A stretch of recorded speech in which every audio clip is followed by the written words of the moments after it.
नमस्कार सबैजनालाई, म सुनिल लामाको तर्फबाट म चाहिँ अहिले यो खाडादेवी ड्राइभिङ सेन्टरमा चाहिँ ट्रेनरको रूपमा कार्यरत छु। जो मेरो आफ्नै नजिकको साथीहरूले खोल्नु भएको थियो, त्यसको लागि म हेल्प गर्न गएको हैन।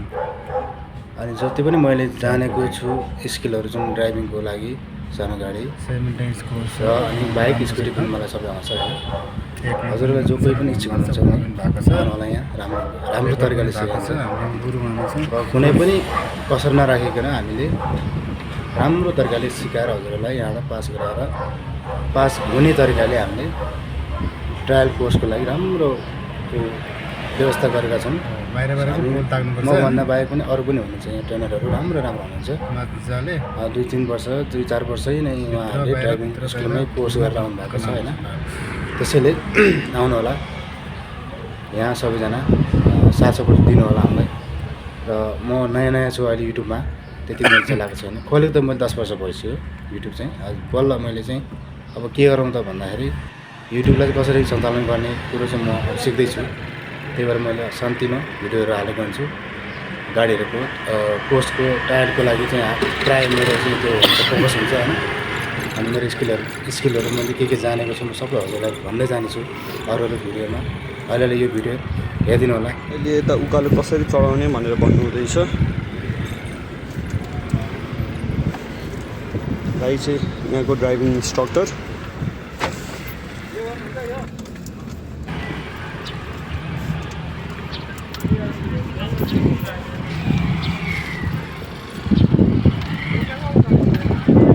दाइ उकालो चलाउँदा ध्यान दिनुपर्ने कुराहरू के हो? उकालो चलाउँदाखेरि चाहिँ मेन चाहिँ एक्सिलेटर र क्लचमा कहिले नै ब्रेक गर्नु होइन। हजुर, अब मेरो उकालो लाग्यो, उकालो अगाडि आरामले अब यहाँ चाहिँ हाम्रो लेफ्ट चाल्नुपर्छ होइन। लेफ्ट चाल्दै गएपछि आफ्नो साइड चाहिँ राइट साइड ठुलो हुन्छ। मजाले चाहिँ आरामले हामी मै छुट्छ छैन यत्तिकैमा 0 लेभलमा आउँछ हेर्नु त। यहाँ हेर्नु सुई हेर्नुहोस् त 0 लेभलमा आउँछ, स्पिडै हुँदैन क्या होइन। ह्यान्डब्रेक तान्यो, अब हजुर त गाडी हल्का एकमा राख्यो, हजुर मेरो खुट्टा क्लचमै छ होइन। अब ब्रेकमा एक्सिलेटरमा हल्का राख्यो, झुकझुकाउने गाडी एक 2 तरिका हुन्छ। यसलाई म सर नै उठाइदिन्छु ल, यो पनि उठ्छ होइन, यो पनि उठ्यो होइन। अर्को तरिका पनि छ, अर्को तरिका पनि छ ल मैले गरेँ मैले होइन। अर्को तरिका चाहिँ क्लच प्लेट र एक्सिलेटर खेलाउनु है त।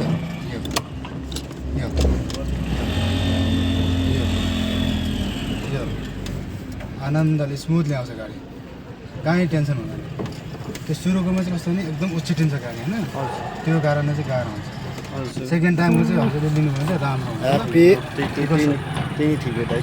यसो दाइको इन्स्ट्रक्सन एकदमै क्लियर छ है त हजुर। हुन्छ, हस् आजलाई यति नै, नमस्कार। धेरै धन्यवाद। यो कस्तो लाग्यो हजुरहरूलाई प्रतिक्रिया दिनु होला कमेन्टको रूपमा हैन।